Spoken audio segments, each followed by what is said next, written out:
Alrighty, welcome to the 83rd edition of Before the Battle. My name is Nick Baldwin of BloodyElbow.com, and joining me, as always, is MMAfighting.com's Jed Meshew.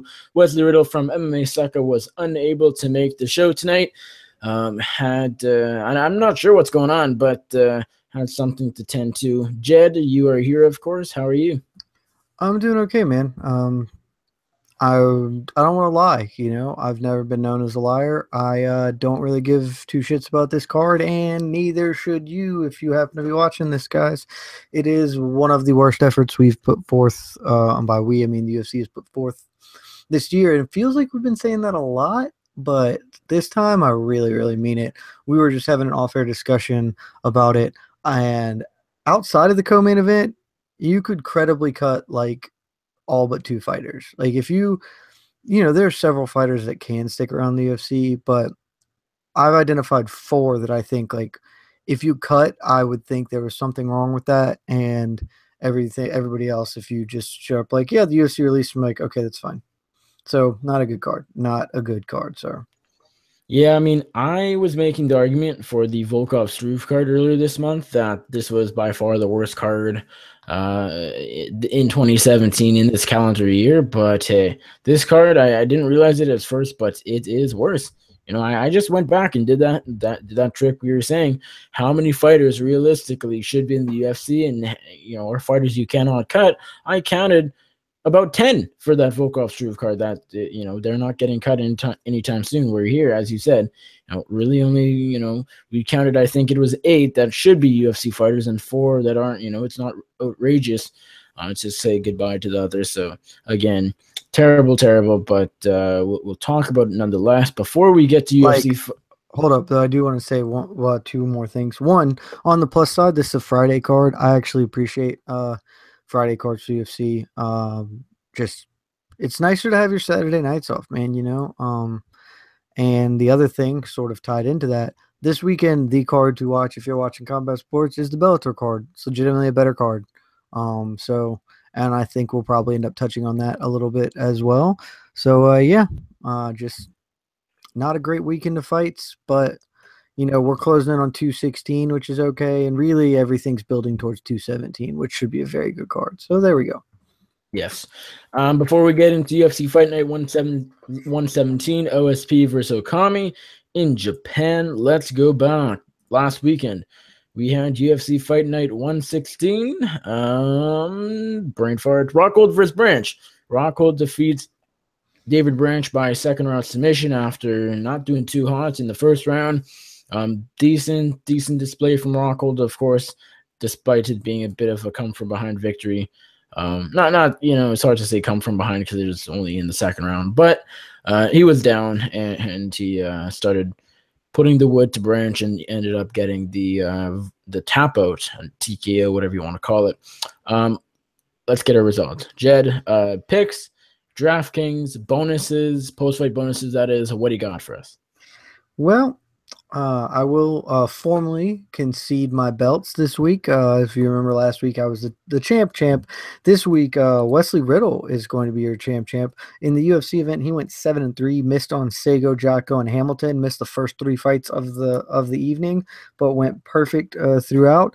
Nick, you and I both tied at 6-4. I missed Jocko, Hamilton, my bit of an underdog pick, Ngannou and Lombard. So I will say take the picks with a grain of salt. I went out on a limb for Zhu and Ngannou just because I was feeling saucy, and that ended up costing me the picks title, or at least a share of it. You missed Jocko, Hamilton, Martin, and Lombard. However, a bit of a discrepancy here. I do want to just clear this up because we also all picked the Canelo Triple G fight. I was the only person to pick Triple G. Both you and Wesley Riddle picked Canelo. As we know, the result ended up being a draw, but we all know the score here. Triple G, in fact, won that fight, should have been awarded the decision and the victory and the belts that he didn't have. All of those things were denied him, and by virtue of that, denied me the opportunity to hold my picks title regardless, because that would be one more in the win column for me, one more loss for each of you and Wesley Riddle, and I would stand right there with Wes to take the title, even considering my Zhu Anyanwu pick. So just wanted to throw that out there. I feel like all facts should be taken into account. If you, the viewer, are watching, we know what really happened here. But the DraftKings results, there is no contest there. Wesley Riddle, your champion, 454 points. His big earners were Gillespie, Mike Perry, Kamaru Usman, all tallying over 100 points each. Nicholas, you and I had a very nip-tuck affair with you taking the lead by one solitary point, 381.5 to 380.5. You beat me. If you remember, we had an extremely similar lineup. I don't remember, in fact, what our differences were, and I can't see my lineup right now for some reason, which is a wee bit tedious. But you edged it out by 1 point. That's 2 significant strikes of difference, but a win is a win, so you beat me. Fair play to you. And Nicholas, for the final tallying here, we do the bonuses. You've got a bit of a streak here. 2 times you have, last week we were celebrating you going 3 for 4 on your, or 2 for 3 on your post-fight bonus picks, getting the fight of the night and one of the performance bonuses of the night correctly as well. This week you did get one of the performance bonuses. You picked Mike Perry. You also picked Greg Gillespie. Perry got a performance bonus along with Hall pulling in. Is that right? Did Hall get a performance bonus? Yeah, no, I'm not. I'm not sure. I have it written down as Hall, so that, I guess that's true. That leads me to think that you're right. Yeah. I would assume that is an accurate assessment of the situation. So you, in fact, took home one of the performance bonuses. Wes Riddle also picked Gillespie. Important to note, you said that there would be 4 performance of the night bonuses, but you did, we did make you a preference, pick your preference for which ones, and Perry was in your first tier of choices. Your other 2 choices were Rockhold and Usman, neither of them bringing up bonuses. The fight of the night kind of came out of nowhere, surprised us all. Greg Gillespie versus Gonzalez. That ended up being your fight of the evening. Extremely fun back and forth affair. None of us picked that. Wes had Lombard and Smith. You had the 4 performance bonuses, and I picked Martin Abel Mercier. So yeah, none of us are there, but you and Wesley both taking home performance bonus correct, and that wraps up all of our last week's stuff, and we can move forward to this just delightful card ahead of us. And let us do that, real fast. All right, UFC Fight Night 117 going down from Saitama, Japan, this Friday night. That is tomorrow night, and unlike a lot of overseas cards, this is at a fairly normal time if you're in North America. If you're in Japan, I guess you'll be waking up pretty early, so I kind of feel bad for you about that. But early Fight Pass prelims, although I guess this will change, because one note, Masato Hirota versus Charles Rosa, which was supposed to kick off the 6-fight main card, is canceled. Hirota missed weight very early this morning, by 4 pounds, and I didn't watch the weigh-ins, but apparently he looked really, really bad. You didn't see the clip? No, I didn't. Oh, it's all over MMA Twitter. Somebody will have a GIF of it. He was just like stumbling off the thing. It's rough. Yeah, so it makes sense why this is off, and UFC definitely made the right call. So we move on with 10 fights only, and I guess that would make me believe that the early fight pass prelim of Hanyu Lim and Dachi Abe, which is supposed to start at 7:30 p.m. Eastern, 4:30 Pacific. I would imagine that moves up to the FXX prelims. So I imagine the card will start at 8 p.m. Eastern, 5 p.m. Pacific. As I said, we have Dachi Abe taking on Hanyu Lim. Jed, I know this is the card. Neither of us, we admit, did much research. What do you got? I did 0 research for this. I will tell you all the facts I know about Daichi Abe. Daichi Abe is 5-0. He has competed his entire career in Pancrase. He won the welterweight title against Hiromitsu Miura in his last go around. I don't remember. I'm looking at it right now. He knocked out Hiromitsu Miura, who you may remember. You probably won't, because I believe it's before your time. Miura had a stretch there in the WEC where he fought some of the big guys, challenged. He was one of Carlos Condit's welterweight title defenses. Condit knocked him out late in one of the championship rounds. So that's at least a decent name on his list. I mean, Miura's not some type of world beater, but talking to a guy who's a very competent fighter, been around the block for a while, a veteran. So that's good on him. I also looked into him a little bit. He apparently is a judoka of some accomplishment, nothing enormously high level, but that's sort of his background. His training goes to there. Hyungu Lim, you probably best remember him. Certainly, I remember him for getting the shit kicked out of him by Mike Perry in Mike Perry's UFC debut and all that entailed and circled that as well. But he's also got stopped by Neil Magny and lost to Tarek Safadine. Actually, surprisingly, been in the UFC for I don't know, 5-6 fights, a couple years now, which is not something you would really expect just thinking off the top of your head. But he has lost to every good fighter he's faced, essentially. The question here, though, is Daichi Abe a good fighter? And at this point in his career, we don't know. He's 25 years old. He could end up being okay. I'm going to side with Hyungu Lim for a couple of reasons, mainly because he is enormous. Like, he's going to tower over Daichi Abe, have a significant reach. He is a huge dude. He made Mike Perry look small. Mike Perry is not an enormous welterweight, but he's certainly not a small man. And so just based on the size, the fact that he's been in the UFC, hung around, even if maybe he's on the fringes, possibly getting kicked out soon, it's better than a guy whose best win is over a guy who lost to Carlos Condit. So yeah, that's all I got to say on here. Give me Hyungu Lim. I would venture a guess and say by decision, just because all things being even, I don't really know. But actually, you know what? I'll go with the later stoppage. Maybe just use that size and power, get second, third round stoppage. So yeah, that's me. Yeah, you somehow took very, you don't know a ton about Dachi Abe or even Hangyu Lim at that, but somehow you made it work I'm trying to give people something for their time. If they're gonna be here watching this, I'm trying to do the best I can to give them something. Well, I don't know if I can do much better. Probably much worse. The pick here has to be Lim.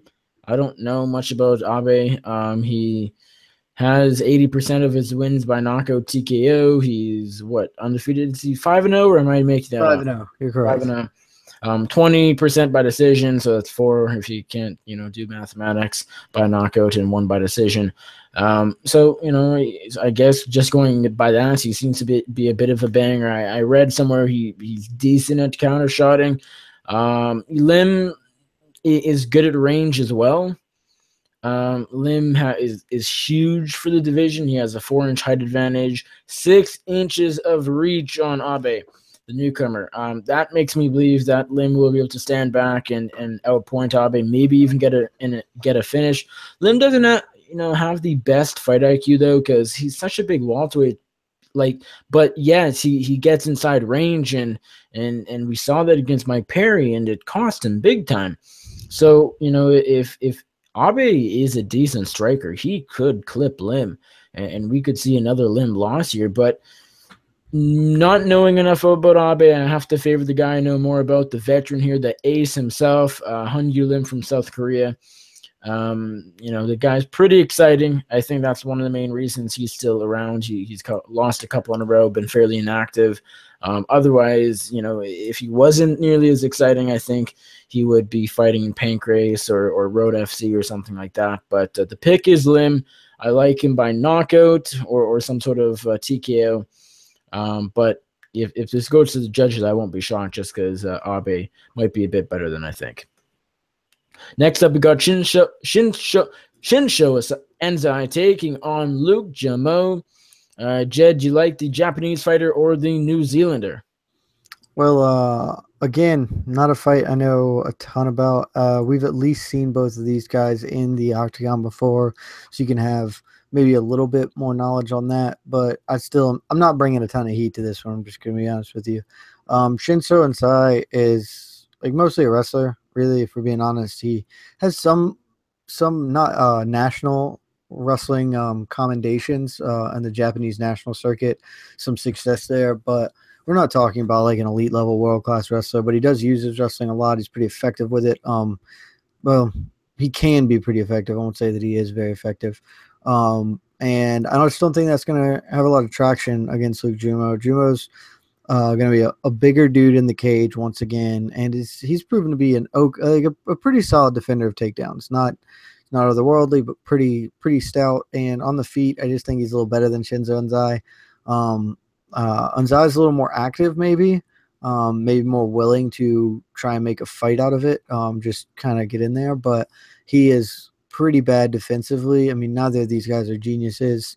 I don't feel incredibly confident picking Luke Jomo, but the odds seem to reflect that he's a healthy favorite, and to me that seems accurate. Give me Luke Jomo. Ooh, I'll go KO because this fight card is so bad. I think that it's going to do that thing where it sneaks in and just kind of everybody comes to play. So, yeah, give me Luke Jomo with a early second round TKO, the first 8 minutes. Yeah, this is an interesting fight and one I actually think could be a bit of fun. Enzai, as you said, he's decent in the wrestling department, but his striking, he's not great on the feet by any means, but he likes to bang. He sometimes puts on entertaining fights. If I recall correctly, he hasn't fought in a little while, 2 years. His last fight against Roger Zabata, UFC Fight Night, September 26, 2015, nearly a year ago as of today. That was the Barnett Nelson card, if I recall correctly. Yes, it was. I think I haven't watched it for a very long time since I guess probably it was live, but if I recall correctly, it was a bit of fun. Jamo's win over Dominic Steele in his debut it was a good display. Jamo looked pretty good on the feet. I think the Jedi, Luke Jamo, I think he'll take the win here. I think he is just quite a bit better on the feet than Unzai. Unzai's best chance is probably to take Jamo down just because he has the advantage there and certainly doesn't on the feet. But I'm banking on Jamo's. I just don't think Unzai will have enough takedown attempts, and I think Jamo's defense will hold up there. And I think this will be a stand-up affair, and I think Jamo takes it. I think Unzai can be finished, and Jamo has a number of finishes under his belt, so I like Jamo by second round TKO as well. Not trying to copy you, but that is who I got winning the fight. Next up, we got Siari Kondo making her debut against Chenmi Juan in the women's strawweight division. This is something else. Jed, what you got? I got next to nothing here. We've seen Chenmi Juan just a couple months ago. Came in against JJ Aldrich. The thing you know her for is I think she's the youngest fighter in the UFC. She just turned 20 like a couple weeks ago. So she's a baby. She's gonna have big youth advantage, maybe an athletic advantage here. Siari Kondo was a Pancrase champion, which isn't nothing, but it's also not anything amazing. I think the biggest thing you can take away from that really is that she won a 5-round unanimous decision. Not everybody rocks, that's something, being able to go 5, pick up the win in a title bout, that matters.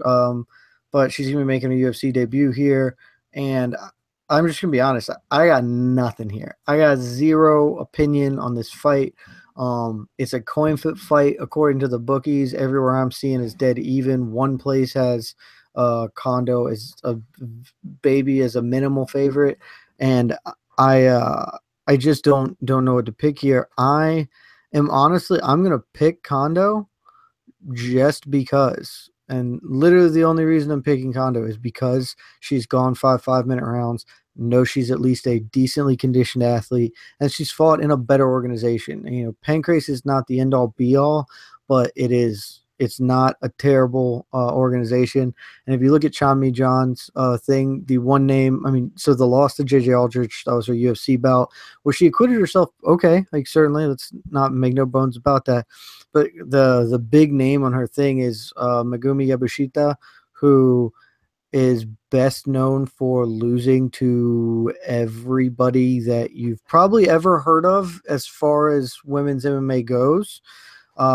She's lost all of them. You know, she's lost to Tara LaRosa, Buckner, Shayna Baszler, Sarah Kaufman, like all these people of the era pre, you know, Ronda Rousey. Essentially, she fought them all. She lost to them all. That's, you know, she's a veteran, but not.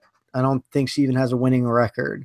So, you know, if that's your big claim to fame is you beat that, you know, I'm just gonna take the person who was a champion. It's gone 5 rounds.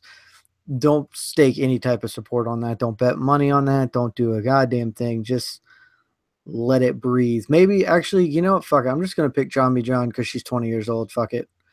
I talked myself out of it. I was just gonna go with it, but give me John. She's 20 years old. And she looked okay against JJ Aldrich. And I don't know shit about the other one, so she's Pancrase champion. So yeah, give me John. There you go. I'm not going to take any time at all. I'm not going to pretend like I know anything about these fighters. I know the only thing I know is that Sean Mi John is 0-1 in the UFC. She lost to JJ Aldrich not too long ago. I'm picking her. I don't know why. I don't care. And I hope you don't either. Next up, we got Juicy Formiga taking on Yuta Sasaki in one of the more high-profile matches on the card. Formiga's number 5 in the flyweight division, should be higher. I think Wilson Hayes might be above him. Or maybe, no, I think they actually just switched again. But yeah, for a little bit, he was actually ahead of Formiga, despite Formiga's 2015 win over him. Sasaki, I believe, is ranked. Maybe he's not. I know he beat Justin Scoggins, who I guess it wasn't ranked at the time either. But I feel like Sasaki is number 12 or 13. Could be wrong, but anyways, doesn't really matter. One of the You are wrong. Yuta Sasaki is not ranked, which is fucking stunning. Why the fuck is Juicy Formiga fighting him? This is stupid. Yeah, it's a high profile fight, but it's also, should be Formiga all day. Yeah, this is really fucking dumb. And with that, I will get into what will just be an electric breakdown of this fight. Juicy Formiga can fight, and Oka Sasaki can kind of fight. And that's really it. Like that's the long and the short and the middle and the end of all of this. Wilson Hayes is not as good a fighter as Juicy Formiga in basically any category. And Wilson Hayes confidently beat Yuta Sasaki. Juicy Formiga confidently beat Wilson Hayes and will confidently beat Yuta Sasaki. This is just formulaic bullshit, guys. Formiga has honestly become a pretty, not like a great striker. He's not a threatening striker, but he has developed a game that is okay. And what he does is get a fight to the mat some way, somehow. And if it's on the mat, he's finding a way to take your back because he does it to fucking everybody if it hits the floor. He is that type of guy with that one trick that is really absurdly good and threatening and dangerous, and people can't figure out ways to stop it. And Oka Sasaki sure as shit is not the guy to do that. He doesn't even have a good takedown defense in his UFC career. 40%. I'm looking at the numbers right now. He is fucked here. Give me Juicy Formiga. When was the last time Formiga actually tapped somebody? 2014, Scott Jorgensen.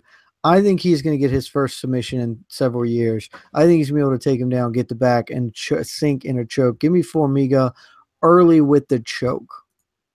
Yeah, I like Formiga a lot here. I don't think anyone doesn't. I mean, Sasaki is decent. He's a solid fighter, and he deserves to be here. He's definitely UFC caliber.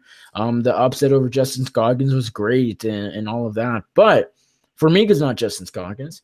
Scoggins is one of the better fighters. I mean, you can just go back and watch his Ray Borg fight, and now Borg's fighting, the champ. But how things change, Scoggins hasn't really gotten worse, but he just keeps, blowing wins out the door, throwing them away. But nonetheless, back to this fight. Formiga's going to get the job done. Formiga is going to win pretty clearly, whether it's a finish or a dominant decision. He is incredible on the mat. Sasaki is good on the mat, but just Formiga's on a different level, and I think Formiga's striking is better as well. The only thing Sasaki has here is his size. He has 5 inches of height on Formiga and 4 inches of reach. he is a lot stronger, I would think, because of that. So if, maybe he like reverses something from Eagles on top of him, he somehow bullies his way on top or something, and then sinks something in, it's very unlikely. But Sasaki, I think, to win here, he needs to use his size, and he's certainly not going to outstrike Formiga. I don't think. I'd be shocked if that's the case. Formiga all day. That's the pick that makes sense. That's the smart pick. Who'd you pick in the last fight? The fight before? I went Jean. Jean. So Formiga all day. She's gonna win, and I like you. I'm going submission. I think he finds something here, probably a rear naked choke. That's he's great at taking backs, of course. I think this is a fairly lopsided fight for him on paper, and I think it will be in the fight. Not super quick. I think he'll take his time. He's a fairly calm fighter, and you don't see him get too many first rounders. But I think second round hits. I think it's going to be game over for Sasaki. Give me Formiga by second round submission. And although this card on paper is terrible, I've gone 3 out of 4 fights by stoppage. It might be decent to watch. We will see. Next up, we got Keita Nakamura taking on Alex Moreno in the 170-pound division. Jed Nakamura Keitaro, or the Great White Alex Moreno, who shouldn't be called the Great White, because I feel like that's I don't know, now that I think about it, I guess I'm thinking the True North or something, but Great White North, that's all Canadian, and he's American. When I think of Great White, I think of a shark, so sure. I mean, I think you could argue that he does not deserve to be called a great white shark, one of the apex predators in the entire animal kingdom. No, sure, probably not. You want to make that? You want to make that claim? Look, Keita Nakamura is like one of the few guys that we identified beforehand as like, yeah, if the UFC cut him, that'd be fine. But like, I think he deserves to stick around. I guess Alex Moreno deserves to stick around. I mean, like, he's not bad, and if he wins this fight, he certainly can deserve to stick around. I just like his. You know what? Actually, I changed my mind. Alex Moreno deserves to stick around. He beat James Mutasari, who doesn't suck. So that's legit.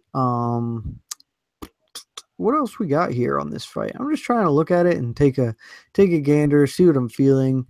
Oh man, it's hard when that's the thing. We have so many cards these days. It's hard for me to like remember who exactly is who. Trying to go back through the Rolodex and see what happened. How did the Nico Price turn into a no contest? Price popped for marijuana.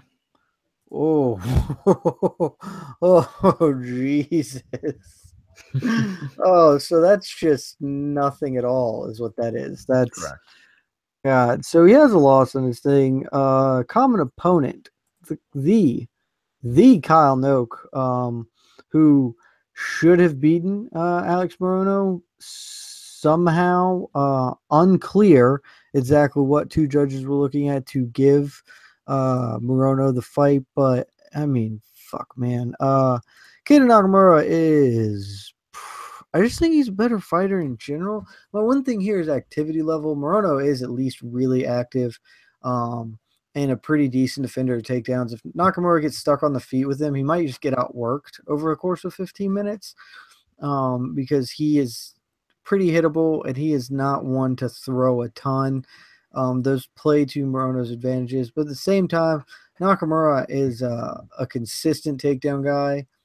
He shoots pretty frequently and is pretty successful with his wrestling as well. I could see either guy coming out ahead here, but I think Keita Nakamura I think his wrestling is going to be good enough to make the difference here, catch him up and win 2 of the 3 rounds. So yeah, give me the slight underdog here with Keita Nakamura. Yeah, I like Keita Nakamura here as well. I'm a little surprised he's the dog. A little. I mean, it's really close. Last time I checked, he was about plus 100 to plus 110. That could have been changed, been a bit different by now. Plus 120 is what I'm seeing right now. So actually going the other way a tiny bit. Moreno, or I guess Moreno, whatever you want to say. He's not bad, but he's not great. And same with Nakamura, but I think Nakamura is actually quite a bit better. Nakamura, he's deceiving because you look at him. he looks like a guy, no disrespect, that, is getting up in age. And how old is he? I'm going to guess to say like 32, 33. I was close. He looks like a guy who is just, at the point where he's getting crushed, but he's doing pretty well. He's not actually a bad fighter whatsoever. He's decent. He's coming off loss to Iluzu Zaleski dos Santos, who's actually a decent fighter. So again, so no shame in that. Before that, he submitted Kyle Nope, not bad. And then before that, he lost to Tom Breese, but that was Tom Breese before he had lost to Sean Strickland and sort of lost the hype and going to the judges with Tom Breese in February 2016. That was a win for Nakamura. And then before that, he was getting beat by Jingyang Lee, but then came back with a submission. So all in all, he hasn't done that bad. He's 2-2 in his current UFC stint, but the two losses have been not bad losses whatsoever. Morano, on the other hand, he's not super good on the feet. He's decent all around. I guess he's kind of well-rounded just looking at the stats. I look at him more of a grappler than anything. I think Nakamura is better on the mat as well. I just don't really know how Morano can win this. Nakamura, neither is fantastic on the feet. Maybe Morano is just a bit more active there and kickboxes Nakamura on route to a split victory or something. But I think Nakamura is going to win. I like him to do well, mostly on the mat. Maybe when it's on the feet, it'll be close. Tough to call. Nakamura, he doesn't stand out anywhere, but he's a decent fighter. Morano's not bad, but I think Nakamura is a bit better. So Nakamura. Probably decision. Next up, we got Teruto Ishihara taking on Rolando Dai. And I guess just one note, I guess we sort of did Formiga Sasaki out of order because that's actually been bumped up to the main card. So we should be talking about that now, I suppose. But nonetheless, I really don't care. As you said, Teruto Ishihara, Rolando Dai. Who do you got here? Who do I have here? Oh, I have Teruto Ishihara because Rolando Dai is not good at fighting. I don't know if you need much more from me, but here's what I'll give you. Ishihara's biggest issue is takedown defense. One, he is extremely not good at defending takedowns, which is sort of surprising considering he trains with Team Alpha Male, and it's a lot of dudes are pretty good at taking fuckers down. And he is still really needs a lot of work on that. His other issue is you can outwork him. He will look for the big power counter to his detriment to a little bit of a degree. Here's the thing about Rolando Dai. He's not really going to take advantage of either of those things. Dai gets hit a lot on the feet, which isn't helpful considering Ishihara hits really hard. He is not a spectacular wrestler. This is me basically Dai is going to come out and not throw a bunch of strikes, and he's going to look for takedowns because he kind of needs them here. And Ishihara, at some point, I believe he will learn to defend a takedown because it makes no sense to me that he wouldn't. This is basically an entire pick banking on the fact that Ishihara will be able to defend the easiest of takedowns because Dai isn't a great wrestler. So if you think Ishihara really still can't wrestle to save his life, Dai's maybe an interesting pick here because maybe he just bends over at the waist, tips to Ishihara over, and that's the game. But give me Ishihara. Again, I'm picking a knockout. Dai gets hit too often. Ishihara hits really hard. One of those counter shots can change the game. Give me Ishihara in the let's go first round. Let's get a little earlier with a little more aggressive. Ishihara first round KO. Well, I think this might be when we differ for the first time. Oh, okay. So, this is a tough one. I've been a big believer in Teruto Ishihara. I like him as a fighter. His personality is fantastic. He gets it. He knows what he's doing as far as how to market himself. He gets more attention than he deserves. Let's just be honest. He's not that good of a fighter. I thought he was. I thought he had a lot of potential when he was knocking guys out left and right, but now he's on a bit of a skid. He could be fighting for his UFC career here. 3 in a row, and a loss to Rolando Dai doesn't look good at all, especially, losing on the feet to Lobov. I think maybe Lobov scored a takedown here and there. I'm not sure. And Maynard grinding out just in July. So not a good look if he loses, and I think he just might. Rolando Jai, I don't know a ton about him, but I remember the Caceres fight, and if I recall correctly, that wasn't looking that bad. I think that was a closer fight than I think a lot of people thought it would be up until the in between round stoppage. I don't even remember what the stoppage was for, but just looking at Dye here, I think it says doctor stoppage. Yeah, so round 2, TKO, doctor stoppage again. Forget what it was. Might have been an eye poke. I forget. He's not a bad fighter. Taruto isn't either. When he fights people that aren't UFC caliber, he knocks them out. Julian Erosa, Horacio Gutierrez. And then when he fights guys like Maynard and Lobov, he loses. And even against Hirota. And granted, this was 2 years ago now, but even against Hirota, he went to a draw. Dai, I think, is just slightly good enough to be able to get the takedowns on Ishihara. I have no faith in True's fight IQ. I have no faith in his takedown defense despite training at Team Alpha Male. Gray Maynard is a much better wrestler than Rolando Dai. I'm not going to compare them whatsoever, but I think Ishihara is that bad at defending takedowns, and his get-up game is not good enough, where I think even a lesser wrestler in Rolando Dai Incredible is his name, I think can get Ishihara down. I think True looks good early. I think he looks for the quick knockout. I think Dai avoids that, and I think he grinds out the last couple rounds for a 29-28, maybe a 30-27 unanimous decision win. Give me the underdog here, Rolando Dai. Next up, we got former Glory fighter Gokhan Saki making his UFC debut. He's 0-1 professionally. Fantastic record. Taking on Henrique da Silva, Frankenstein, who is fighting for his career here, UFC career here, no matter what. I think he's on 3 fights skip, 3 fights. Yes, that is right. Are you going to go with the former kickboxing champ in Saki, Turkey Zone, or does Frankenstein get back into the winning column? You're muted. I'm extremely conflicted because I do not think Frankenstein is what you would call a good fighter.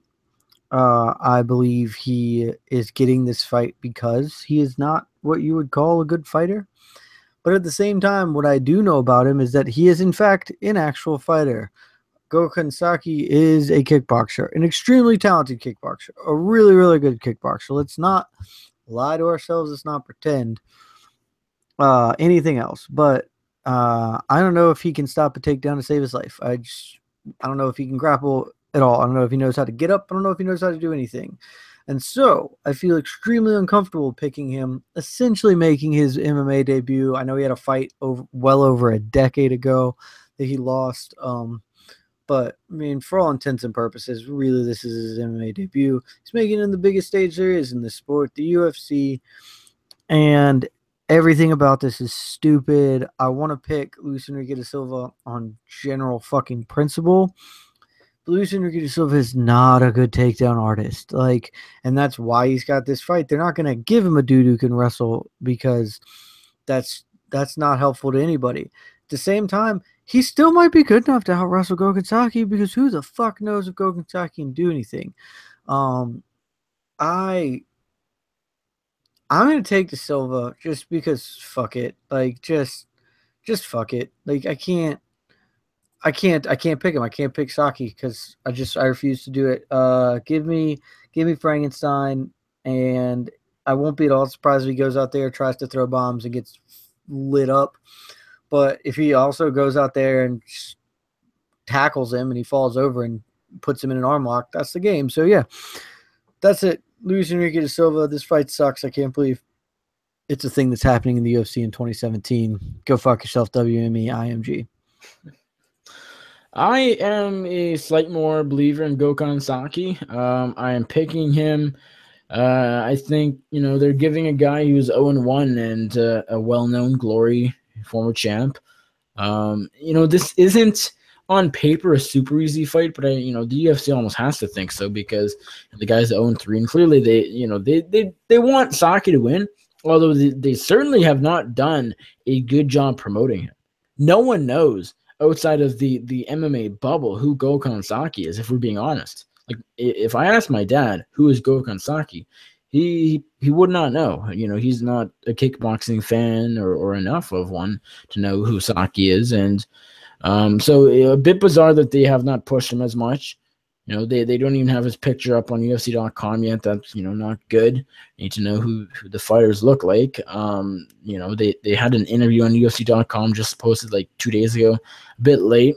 Nonetheless, I think he does beat De Silva. I don't like Frankenstein's fight IQ. He does things he shouldn't do, and it loses him fights almost. When he made his debut, he looked good. He took on Jonathan Wilson, Bravo, and Johnny Bravo, I should say, and looked good. But he's just been on an absolute, just been looking really bad as of late. 3 fights in a row, 3 losses, I should say. He's fought decent competition, but it depends what decent means to you. Iron Cutelaba, Jordan Johnson, Paul Craig. I think Jordan Johnson and Cutelaba can do some stuff in this division, but Paul Craig maybe not.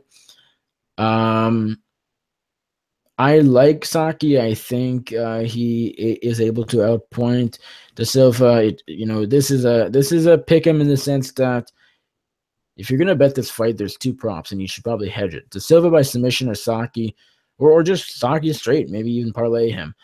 Because it's a decision or a knockout, you can go either way. Maybe all 3 props, whatever you want to do.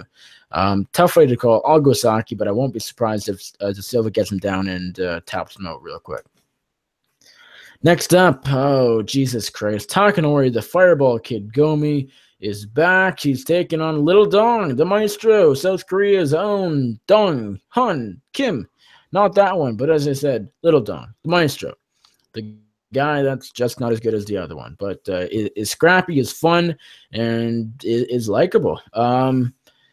But he's taken on Takanori Gomi, and it's sad to say, but Gomi's, he just doesn't have, he has nothing left in the tank.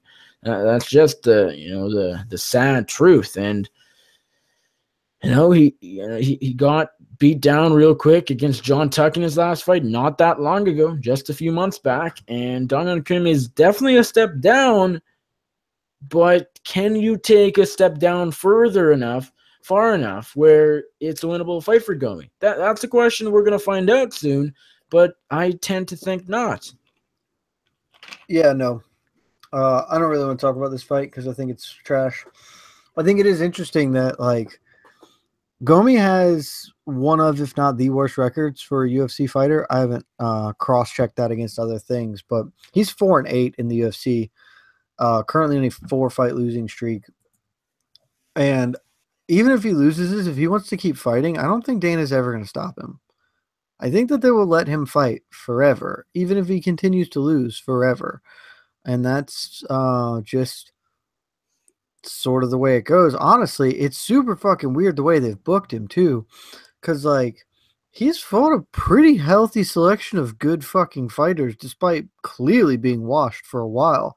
Like his 4-fight win streak, okay, John Tuck, huge step down, but Jim Miller, fringe top 20 guy, Joe Lozon, basically the exact same guy as Jim Miller, Miles Jury, hot shit fucking prospect. Like that's 3 of his last 4 losses. At the time, Miles Jury was a hot shit prospect. 3 of his last 4 losses there.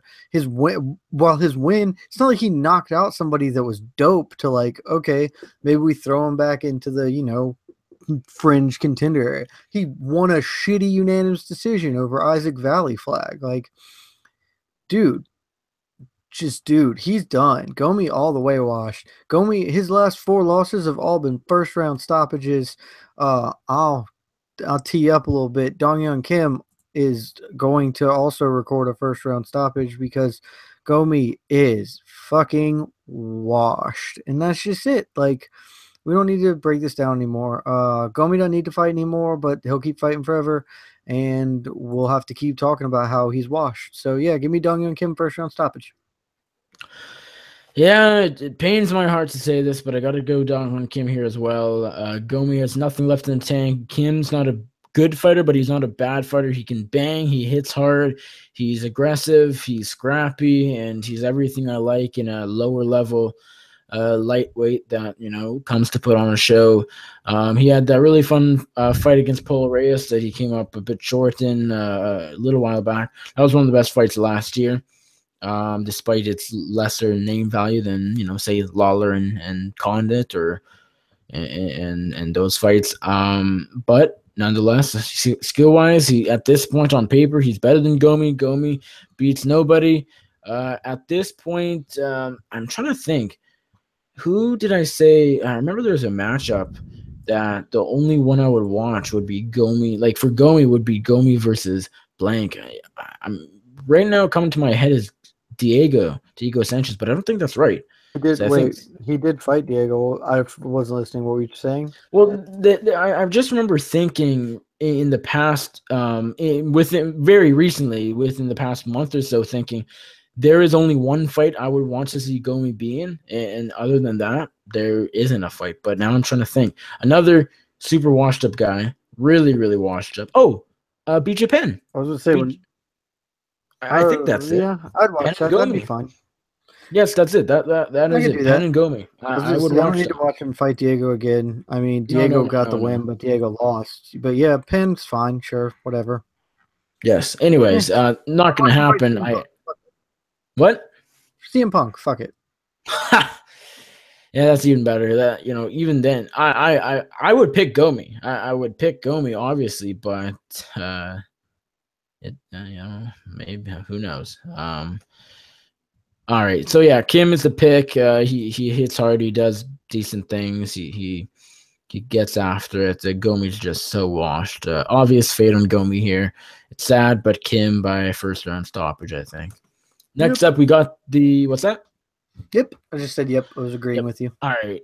Next up, we got the best fight in the card. Co-main event should be 3 rounds. I know I'm far from the only person saying that, but I do truly believe it. Claudia Gadelha taking on Jessica Andrade. Pivotal fight in the strawweight division. We of course have dominant champ Joanna Jędrzejczyk have beaten Gadelha twice and Andrade most recently just once, but still really important fight. Number 1 versus number 4. The winner, gets back on track, has a case to fight the winner of JJ and Rose, maybe even. Although, again, with Joanna Champion beating both not that long ago, it's tough to say. Nonetheless, Gadelha, Andrade, Brazilian versus Brazilian in Japan makes the most sense in the world, but it's still fun. Who do you got? I mean, this fight's awesome. It offends me on a personal level that this fight is not your main event. And it should offend both the competitors in it, every female who watches the UFC, and everybody who has an IQ over 60. Like, even when OSP Shogun was the rematch, there was a slight bit of sense made in the fact that Shogun is an enormous, has such history in Japan, and that's cool. But this is the main event. This is one of a handful of best fights you can make in women's mixed martial arts. And this fight substantively changes because it's 3 rounds instead of 5. Everyone is aware that Claudia Gadelha is the best female, maybe even fighter, but certainly the best female flyweight, or not flyweight, strawweight, if in 3-round fights. She doesn't lose them. She hasn't lost them yet. She lost one to Jędrzejczyk, extremely contentious, and she would have won the rematch with the Jędrzejczyk were at 3 rounds. She very clearly won the first 2 rounds. Like, it's her issues are entirely cardio, and so on that point, she is angling to get back to a 3rd fight with Jędrzejczyk. That seems like that likely might even have the ability to happen just because she is beating everybody. She kicked Karolina Kowalkiewicz's ass on ridiculously one-sided fashion. So if we're talking about a woman who has put together 2 good wins, this is a 3rd win, this win basically establishes her as the next contender for Jędrzejczyk's belt. The only problem there being that Jędrzejczyk holds 2 wins over. I want to see something different from her to be like, okay, now she should fight this, because this might be different. I want to see her in a 5-round fight against somebody like Andrade, because she needs to work on her cardio. We need to see proof of her cardio over 5-round fights to justify her getting a third crack against Jacek. And this isn't that. So it's stupid, it's offensive, it bothers the shit out of me, and it puts the fight in Gedalia's favor here. If this was a 5-round fight, I think I favor Jessica Andrade, because I don't think Gedalia gets her out of there. It's always possible. Incredibly violent, incredibly offensively potent. But Andrade is tough as nails, and Andrade works the body, really relentlessly. She's also just a good all-around fighter, and I think over 5 rounds, Andrade could take the last 3. Over 3 rounds, this comes down to 2 rounds in. I think most people are going to say Gedalia just kind of overpowers Andrade in the first round. Andrade is still banging away in the third and takes that. So we're talking round 2. I originally was coming in going to pick Gedalia because, like I said, she's the best fighter over 15 minutes in the 115-pound division. But I've slowly talked myself into an Andrade pick, because Gedalia, while she has a lot of skills, is still a lot of her issues with cardio come from her physicality. She was not taking Joanna Jędrzejczyk down with these beautifully clean takedowns. She was just using absolute horsepower and wrenching her to the floor with big explosive things that drained her, because Jędrzejczyk was doing good things to defend her. Andrade can match that sort of physicality to an extent. I still think Gedalia is probably a better overall athlete, but Andrade isn't completely blown out of the water there. And Andrade is going to attack the body. She's going to keep banging. She's going to throw more volume than Gedalia. Gedalia is, if this stays a striking affair, Andrade is going to beat her almost, I would say. I feel pretty confident in that. And Andrade is a pretty decent defender of takedowns. Andrade is also a good offensive takedown threat as well. Both of these women are good wrestlers on both end of that. And so this could end up being where Gedalia maybe can force a takedown in the first round, just with sheer physicality. But as she gets more tired, as Andrade's body attack and volume start to wear on her a little more, Gedalia slows down enough. I'm going to take Andrade to actually sneak away the last 2 rounds and go with the upset pick of Jessica Andrade here. I think Gedalia is the smart pick. I won't be at all surprised if she takes the win here, but maybe it's just me being a little bit of a homer for the fact that over 5 rounds I'd pick Andrade here, and so I want to pick her anyway. But give me Jessica Andrade. Extremely narrow, maybe a split decision, with round 2 really being that swing round. So give me Jessica Andrade. Well, we disagree yet again, and I am going Claudia Gadelha, not a huge favorite, but probably about 2-1, I'm thinking. Just looking at the odds, we have Gadelha almost 3-1, minus 275. That's where it should be at, I think. Maybe a bit steep. Andrade is very, very good. Gadelha, as you said, probably the best strawweight in 3 rounds.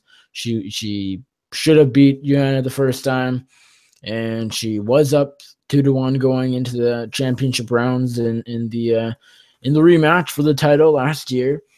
Andrade is vicious. She is fantastic. She has changed everything since moving down to strawweight from bantamweight. She went from an undersized, barely top 15 on the fringe of the rankings bantamweight to still a fairly undersized strawweight, but just bombs in her hand. She's a mini Wanderlei Silva, a little bit like John Lineker. She is incredible, and she's technical. She doesn't, she wings punches. She definitely looks for the Hail Mary once in a while, but we also saw in the Angela Hill fight, her cardio herself is getting better as well. We weren't too sure on that either.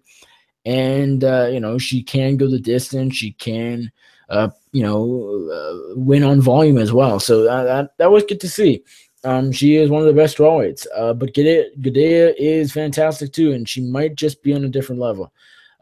Striking affair, Andrade wins, but on the mat, Gadelha all day. Andrade, though, has good takedown defense, so that's where this gets interesting.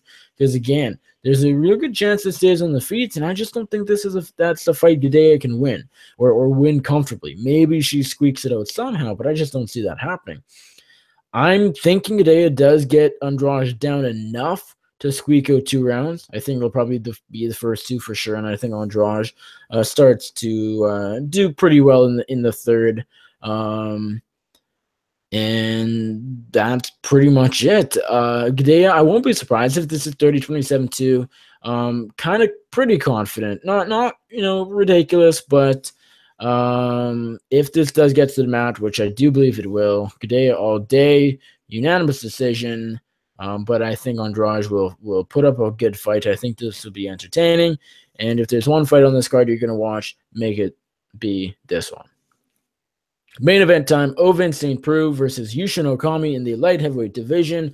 No idea why. Well, I do know why this is happening, and there's only one reason why this should be happening, and that's because Shogun got hurt. Unfortunately, Shogun versus OSP actually I was kind of looking forward to the rematch because I think it would have gone a little different than the first fight in 2014 when OSP just murked Shogun early in the first round. Nonetheless, though, we got big favorite here, OSP taking on welterweight/middleweight, ballooning up to light heavyweight on short notice, UFC vet Yushin Okami himself from Japan, the hometown hero. OSP? Did you finish your thought there? Sorry. Yeah, I'm just asking. I mean, OSP's a big favorite. OSP question mark is how I finished that off. Oh, I didn't. That just sounded like a statement, and then like you got cut off. Yeah, I guess. I mean, I'm honestly sorely tempted to take Yushin Okami here because I can't put into clear words how little respect I have for the entire light heavyweight division outside of 2 fighters. So, and Yushin Okami was a very competent fighter for a long time at middleweight. Has dropped down to welterweight. Hadn't looked particularly good at welterweight. I'm not entirely sure the division suits him, particularly as he's getting older. Yeah, like I think Yushin Okami probably could stick around the UFC as a middleweight if he stayed there. And so by virtue of that, moving up to light heavyweight probably fares better because light heavyweight is the hottest of fucking garbage. It is such a bad division. It's so terrible. And you said that you thought Shogun OSP might have gone different. I don't know that I feel that way. Like OSP can lose any fight because he might just not do some shit, and so he might end up losing. He could also just like pop off some violence, and Shogun's chin is not something I ever believe in anymore, even though it held up pretty well in his last few outings, really. This is a whatever fight. Who gives a shit? Yushin Okami is getting this fight because he's Japanese and on short notice. Like, that's why he's doing it. He's somewhat of a name. He's Japanese. And that's tedious, but there you go. Yeah, give me OSP by virtue of being a bigger man, and Yushin Okami is going to try and grind him in the clinch. He's probably not going to have a ton of success with OSP there. This fight might be boring as shit until such time as Okami gets hit with some type of weird-ass jumping knee or shit. Yeah, give me OSP by weird strike after doing nothing for 12 minutes. Yeah, I don't know how Okami can win this fight. He needs to get inside, but even still, he needs to get inside nonetheless because he has a big reach disadvantage of 5 inches. OSP at 80 inches, Okami at 75. Height not nearly as bad. Only 1 inch advantage for OSP. Okami needs to get inside to land strikes and, of course, get inside and look for takedowns. And, OSP is just so much bigger. I don't see that. I don't see him getting on top of OSP and being able to dominate him and control him. OSP is too strong compared to Okami and just too big, and it's just not something I see realistically happening. On the feet, OSP is much better. He lands the harder shots. He's a bit weird. He's athletic, and sometimes he just doesn't do much. So that's the only way I see Okami winning is if OSP does not show up whatsoever. I don't see why that it would be the case. Okami, the guy is taking advantage of and capitalizing on a big, big opportunity here, but it also is short notice. He's getting up there in age. He's not fantastic by any means, and this is up, a weight class and maybe even 2 weight classes. I think his last couple fights were at 170. I know the John Fish loss was. He fought David Branch, I guess, at 85. and whatever, from there, I'm not sure. I like OSB. I like him by first round knockout. I don't think this will be boring because I think it'll be quick. I think OSB gets Okami out of there. I think this is a pretty vicious KO. I think he starches Okami. I guess it'll be interesting while it lasts. Well, no, I should say I think it'll be boring while it lasts because I don't see OSP racking up a ton of points before the knockout, and I certainly don't see that from Okami either. But I think it'll be quick enough where it counts as something entertaining. So give me OSP by first round knockout. Pretty confident. But one last note, again, as I said, he seems to be a guy who just sort of loses when he wants to. He blows, waves goodbye to fights, wins out the window, blows them away. So you never know. Okami's, he's decent. He's not terrible, but realistically, on paper, OSB all day should get the victory. Let's really quickly go through Bellator 183. Then we'll get to the last couple of segments and we'll be out of here. The only few fights I want to talk about for this, I'll just mention Adam Piccolotti and Gochi Yamauchi. That's a lightweight fight worth watching. Piccolotti, decent fighter, undefeated. Gochi Yamauchi is 21-3. He's not terrible either. That's one to look out for. Good and pretty important too, because I know Piccolotti, pretty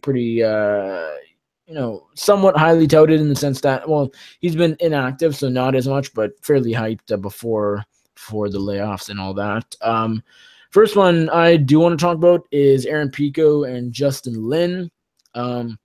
You probably most definitely know the name Aaron Pico. He is, the really high level wrestler who just shit the bed in his MMA debut. He made the jump over to MMA and was super highly touted, top prospect, really hot, and he gets choked out by Zach Freeman, a big underdog, in a matter of moments. Not a good showing at all. Huge stage, and it did not pay off. It did not work out at all. He's taking on Justin Lin, who I don't know anything about, but he has 10 fights, and I think that's a big mistake. Aaron Pico should be fighting an 0-0 guy, an 0-1 guy, or a 1-0 guy. He should be fighting a guy with 1 fight or 0 fights. Let's be honest. This is a stupid matchup, and I think Justin Lin has a real good chance, and I don't know anything about Justin Lin. Yeah, it's really fucking dumb. I don't know what they're doing in Bellator, but they are mismanaging the shit out of legitimately probably the best MMA prospect we've ever had. Straight up, Aaron Pico is one of the best prospects we've ever had in the sport, and giving him a 10-win veteran fighter in his first go-around resulted in him getting submitted in half a minute. Again, getting a 10-win fighter, it's completely okay for him to just face no-names and 0-0 fighters and debutantes. I know it feels unfair to those guys, but him having a pedigree is not the same as him proving that he is a good fighter. He is still a guy who hasn't done this before and should fight other guys of a similar level of competence. This is promotional malpractice. If you want to bring him along quickly or you want to throw him in the fire, just have him fight at every one of your cards, sure. But have him fight 0-0 fighters. If he goes and fights an 0-0 fighter and beats the shit out of him quickly, cool. Run it back against a 1-0 guy, a 2-0 guy, and get him up to 10 wins himself quickly. Don't be like, hey, fucking fight this guy and hope it works out. Oh, shit, you got choked up? Fight this other guy who's been around the block. He's not great, but sure, he has veteran experience. It takes a while for people to get good at fighting. And I think fans really underestimate that. If you go back and watch almost any great fighter you've ever seen and go back and watch their beginning fights, go back and look at John Jones's first couple of fights, go back and look at Daniel Cormier, who I think is maybe the closest parallel here for Pico, considering the wrestling pedigree we're dealing with, the level of athlete. Daniel Cormier looked like a complete shit fighter for first half dozen fights. It's a different thing. It takes time to adjust to get the ring craft, just to get the time in the cage. This is stupid. I'm almost hoping Pico loses, just because maybe then they'll go, oh, fuck, we should really have him fight nobody. And that's what they should do. So, yeah, this fight sucks. I think it's stupid. I guess I'll still pick Pico because he has that high level of a ceiling, but I would never lay minus 700 on him. That's ridiculous. Are you writing these down, by the way? Just last Bellator picks? You didn't pick either of the fights that you mentioned. Yeah, I'm about to pick the yeah. Pico one. I am going Justin Lin. I'm picking Justin Lin.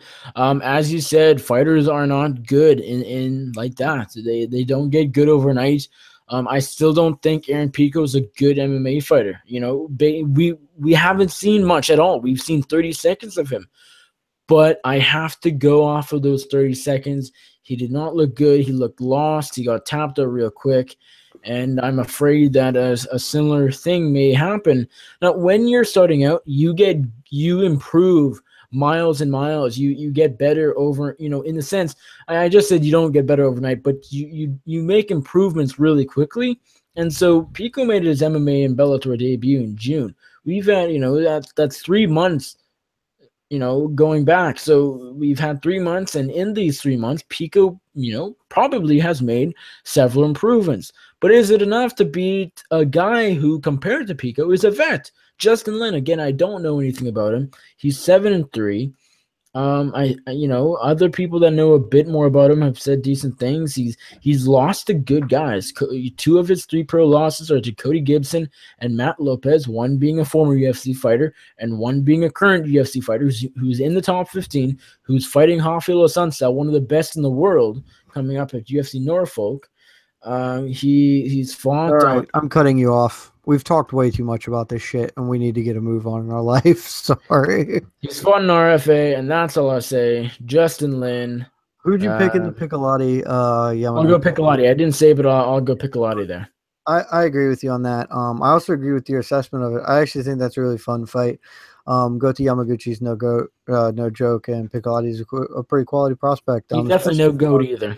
He is no goat either. That's true. And Piccolotti's a fun prospect, especially as far as Bellator is concerned. So I'm also going to pick Piccolotti in that, so we can share that pick. Move on to the big country. Roy Nelson making his Bellator debut, taking on Javi Ayala. Yeah, that's exciting. Javi Ayala being I guess Javi Ayala knocked out Sergey Karatanov, who's like 50. But yeah, this is Big Country's debut for the thing.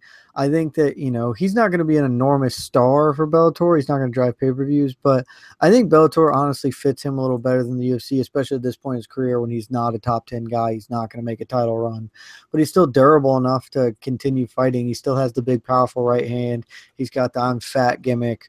And I think it fits better. It's more expressive place, lets him do his personality. And that's cool. And I think he's probably going to land the big right hand on Javi Ayala. So, Big Country with an early KO for me. Yeah. This is, a matchup they put together because they want Roy Nelson to be 1-0 in the Bellator banner before having to fight, someone like Matt Mitrione, who probably beats him in 2017, et cetera, et cetera, et cetera. I don't know anything about Ayala. I just realized that this was the guy that upset Karatona, so that's great. So not giving him an absolute bum, but he's 10-5. He has a bit of experience, but I got to go Roy Nelson here. I think this is a pretty clear win for him. Not much else to add. It's heavyweight. Anything can happen, but Nelson, despite the fact that he's pretty close to being done, against a lower level fighter like Ayala, I think he does get the job done by knockout. Next up, we got maybe the best fight all weekend. Paul Daly versus Lorenz Larkin. This is a fantastic matchup in the welterweight division. Daly is coming off a loss to Rory McDonald, a submission, and Lorenz Larkin last was beat by the champ, Douglas Lima, and Rory and Douglas will be fighting in January. How about it? So loser versus loser, winner versus winner. Still a fantastic matchup. Daly, Lorenz Larkin. Who do you got? What's the second best fight? Because Gadea and Andrade is the best fight. But this is a sensational fight. Give me Lorenz Larkin. I thought Lorenz Larkin was going to beat your Bellator. I thought he was going to become your Bellator champion, and then they were going to set up for a McDonald Larkin fight, which would have been absolutely gangbusters. Don't get me wrong here. I was extremely impressed with Douglas Lima for taking that win, because I think pretty highly of Lorenz Larkin. I think he is put together. I thought he beat Albert Tumanov when they fought. So his current streak of fighters before the Douglas Lima fight was excellent. Since moving down to welterweight, I just think he's looked sensational. The Lima fight maybe slows that momentum a little bit. But Paul Daly, to me, still seems like he's fighting on borrowed time. I know he has looked fine. He looked completely okay. His last efforts, no shame in getting taken down, choked out by Roy McDonald. That happens to almost everybody who Roy McDonald would fight. Had the, frankly, when we finally do get to the end of the year, I think his jump knee on Brennan Ward it's in the conversation of KOs of the year. The only other one that jumps out to me as far as something that might beat that is Mike Perry's elbow at Nashville, because that's like the coolest elbow KO I think I've ever seen. But yeah, very short list as a KO of the year contender. Lost to the champion Douglas Lima, which is good. It's, again, no shame in that. Same thing has happened to Lorenz Larkin. But I just feel like at some point he's got to start declining much more rapidly. He has been around for a long time. We're talking about a 50-fight veteran, like over 50 fights at this point. That's a ton. Lorenz Larkin seems to be hitting his stride, his prime. I think his leg kicks can do a lot, carry a lot of water in this particular fight. So it's going to be fun. There's going to be back and forth, but I think Larkin can avoid eating the big left hand and win on points here, especially chewing up that lead leg of Paul Daly. So yeah, give me Lorenz Larkin on points. Yeah, this is a tough one.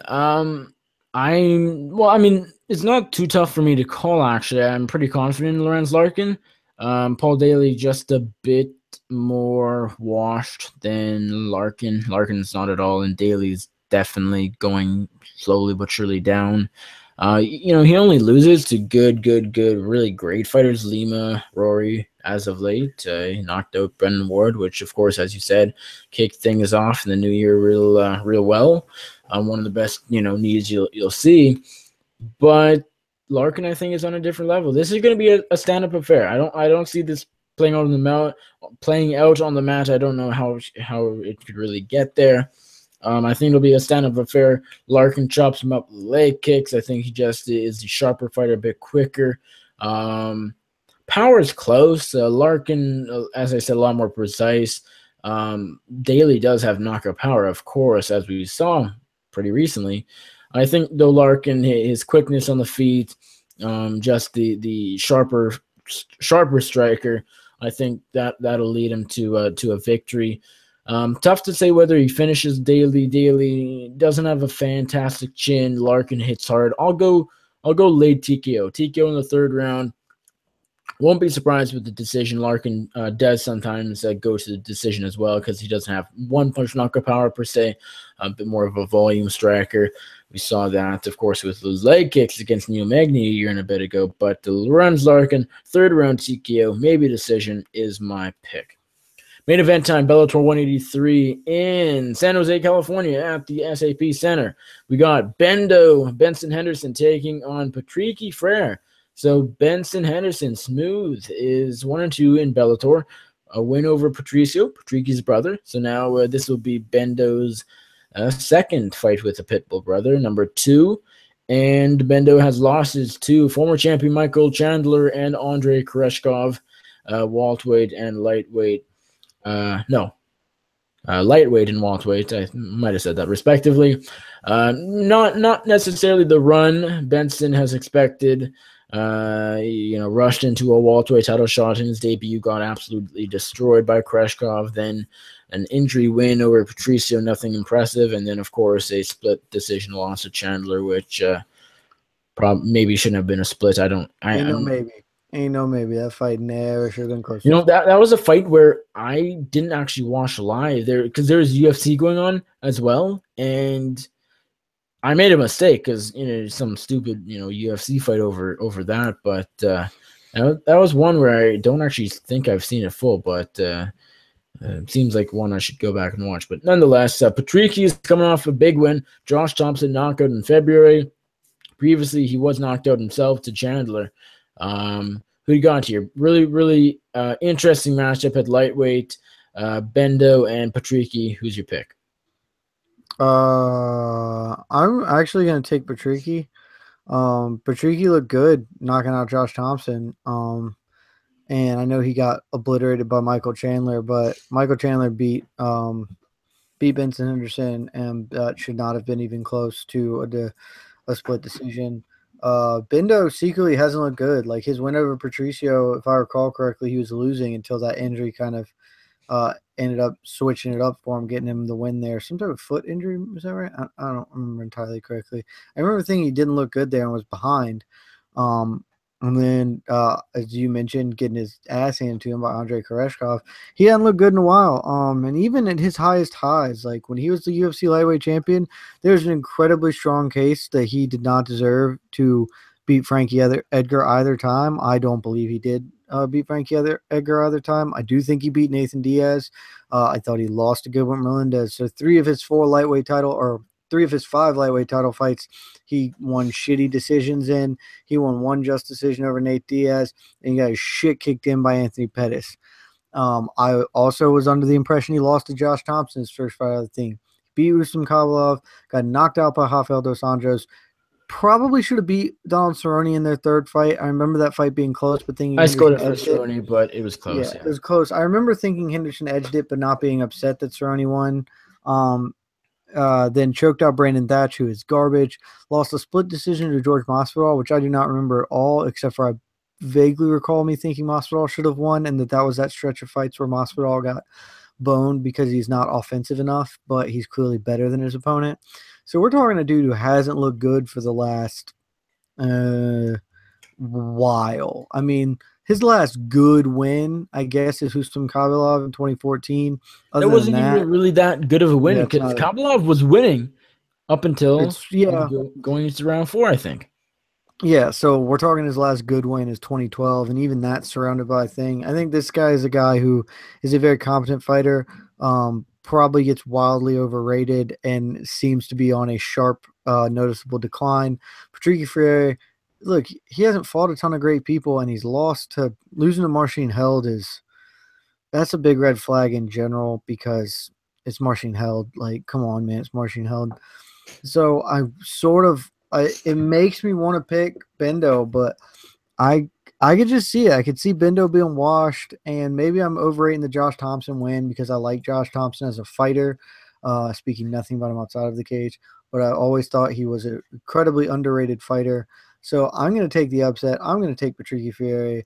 I will not be surprised at all if Benson Henderson wins. And frankly, you should probably take Benson Henderson because he has a knack for winning shitty decisions too. But give me Patricky Freire on point because fuck yeah. Well, I hate to say it, but we don't disagree. I'm going Patricky Pitbull here as well. I like Patricky, not a ton. I'm with you. I'm not confident, but I do think he gets the job done. I've been a guy who's never been that high on Benson, and it seems like you've sort of been in that boat as well. Benson has with the label former UFC champion, with the wins over Edgar and the win over Thompson, and all of his notable wins. He's slowly been more overrated, and he was a big high profile free agent signed to Bellator a couple of years ago. Never has looked good in Bellator. It hasn't looked good in many years as he went through, and as I won't go through again. I think he's getting to the point where he's very close to retirement and moving on and being done and being washed. Patricky, as you said, has not beat or has lost to not great fighters. He's only on a 1-fight streak, winning streak that is. But that was a good win. That was a real good win, beating Josh Thompson. I think he was a bit of an underdog. That was a real solid win, one of the better of his career. I think even Patricky having the experience, having a brother who's fought Benson. I mean, that could mean something. Just being able to train with a guy you're so close to that has fought your opponent. That counts for something. Helps you out a little bit. Gives you a one up, so to speak. Stylistically, I think this is a decent matchup for Patricky. Bendo is a volume puncher, and the Patricky lands hard though. Bendo, I can't count on his chin too much anymore.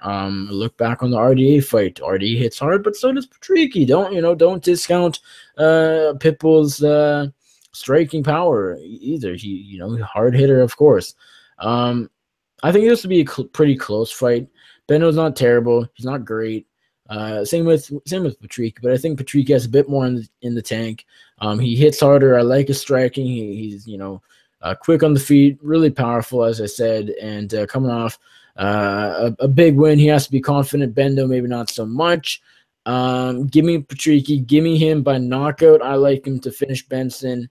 Let's say the third round. I think this will go a little ways. No, second round. Second round. Patricky, Pitbull. Second round, TKO. Book it. All right, that does it for Bellator 183 and UFC Japan. Thank you guys for listening. Let's move on to our bonuses for UFC Japan and DraftKings, and we're out of here in a matter of moments. Jed, bonuses, UFC Fight Night 116. What do you got? Bonuses, look, no surprise. I imagine all three of us, whenever Wes sends his picks in, are going to pick the exact same fight of the night. Gedalia Andrade. I think it's the clear front runner here. I don't usually go against my rule of picking the main event, but this is pretty clear cut to me as the best fight on the card between the two best fighters on the card. So easy enough. My performances, you and I both picked a lot of stoppages in this one. Maybe that's just wishful thinking on our part, but I'm going with the two that seem by far the most likely to me. Dong-Hyun Kim, we already talked about it. Gomi's washed. Gomi's been stopped in the first round 4 consecutive times. Seems like a fifth is on the way. Kim hits hard enough to do the damn thing. So give me Dong-Hyun Kim for a first round stoppage and a performance bonus. And then Juicy Formiga. I think we both picked it. Fighting a dude who can't wrestle all that well. Uka Sasaki is not going to be able to stop his takedowns. Formiga is going to get to the back. He's going to lock in that rear naked choke that he does so damn well, and that's going to be the ball game. Those are my bonuses. What about you, Nicholas? Well, we have very similar. My fight of the night, Gedalia Andrade. This is a great matchup on paper, but I don't necessarily think it'll. There's a chance it's not super, super fun, but it's by far the most high level and close fight on paper, and I think it has the opportunity to be pretty entertaining. So, kind of automatic. Other options, maybe Gomi hangs in there and bangs it out with Kim, but if he starts throwing and just ducking into punches, he's going out. So it's tough to even consider that for fight night. Saki da Silva, I feel like could be insane. I think it has the potential to just be really weird and wacky and crazy, but fun at the same time. Formiga, Sasaki. If Sasaki uses his size, as I said, and does better than expected, that could be fun as well. But fight night has to go Gedalia Andrade. Performances, OSP, and Formiga. The other one that really stands out would be Dong-Hyun Kim, but I think I'm being honest. I'm leaning Formiga over Kim as my second performance because knocking or finishing Sasaki is more impressive than finishing Gomi, and Gomi's beloved, and no one wants Dong-Hyun Kim to win. And UFC doesn't really care at this point, but honestly think just because beating Sasaki is more impressive than Gomi, that's why Formiga will get it. I think they both have similar performances as far as how impressive they are. DraftKings time. Who do you got? 6 fighters. DraftKings, who do you got? I'm employing a boomer bust strategy this week. I've got a lot of very expensive dudes. Holy shit. I might end up changing my team real fast. I didn't realize I had $100 left over with this team, which I think actually, why don't you tell your team, because I might make one change right now. I'm looking to see if I can do it. Yeah, so my team, I don't like it all. But this is the most this is the most difficult I have had, difficult of a time I've had making a DraftKings team. Some guys are super expensive. There are, just going down. How many underdogs I'm picking? Let's see. 1 in Rolando Dai, not confident. 2 in Nakamura, semi-confident. Don't think he'll rack up too many points. And I think that's it. So, real tough. Got a lot of big favorites here, a lot of expensive people, and then nothing fits together really well at all. Just as one example, I have Hongyu Lim and Chan Mi Joan on my card, on my team, And although I'm picking both, I don't necessarily. I'm not. I don't think they'll. There's a chance. I think there's a good chance they won't rack up many points. So there's a lot of those types of people. So what's the squad? All right, enough rambling. We got Rolando Dai, Jesse Formiga, Claudia Gadea, Jeremy John, Hyun Lim, and Keita Nakamura. Okay. Again, what's that? Okay. Again, don't like it. Formiga is my only great one. I don't think Gadea finishes. Rolando Dai maybe with the wrestling. Shami John, I don't know. Hyun Lim maybe a finish. Nakamura, I don't know. Tough. Yeah, I don't like it, but nothing fit together well, and that's the best I could come up with. Who do you got? Well, I picked a couple more underdogs than you, and so it made my team making a little bit easier. I've got 5 locked in, and I've got 1 flex spot. I'm debating between 2 people, so I'll tell you the 5 first. Owen St. Preux, 9,500, extremely expensive. Juicia Formiga, 9,200, extremely expensive. Dong Kim, 9,100. 3 really expensive guys, but 3 guys I also expect to get early stoppages. The 2 of them are my picks for performance of the night bonus. OSP, one of your picks for performance of the night bonus. I think that pick is completely justifiable and not at all bad. Then I round that out by picking a couple underdogs, a couple big underdogs. Jessica Andrade, like I said, I'm picking her to win. Maybe wishful thinking, but I think she's totally in play to win. And at 7,200, that seems way low on price at the very least. The other person I'm taking here, or the other one I know for sure, Shinzo Anzai. We talked about it. Neither of us ended up picking Anzai, but we both said that if he can work takedowns against Jumo, he might be able to. And it's not like Luke Jumo is some type of world beater. So I don't feel great about that, but I need somebody to make the price work on the others. And on that line, my last person also has to be an underdog because I've got 3 enormous favorites. And before we started talking, I had Henrique de Silva Luis Henrique de Silva, because, like I said, I'm picking him. I think I'm not picking him out of some great belief in him, but basically fading Gokhan Saki because I have no idea if Gokhan Saki can fight. If Henrique de Silva wins, he is going to get a lot of points because he's going to get a stoppage. He's going to get a submission, maybe a TKO on the ground. It's really a question of whether he wins. I am much less confident in him winning than the other guy, who is Keita Nakamura. I picked Keita Nakamura as well. I think Nakamura probably will win, though I do think that the Morono fight is close. And I can fill my squad with either of these guys. I guess I'm going to stick with my underdog gut and say Luis Henrique de Silva manages to take Saki down, but maybe by fight time I'll change that up and go with Keita Nakamura. I think it's risk reward scenario. We'll see what happens, but yeah, that's my squad. I'll transition us out. This was, I don't even know what episode, but you can find 83. me. 83. This was Before the Battle, episode 83. Sad that our champ, Wesley Riddle, sort of champ. Remember, we discussed how he's not really the picks champ because I still am really the co-picks champ there, but whatever. Well, and because he's not here, you have to be here to claim your prize. That's true. I guess he forfeited the belt. So this is like I used to be the Conor McGregor of MMA podcast. I'm now the Daniel Cormier of MMA podcast. I'm retaking the belt as the picks champion.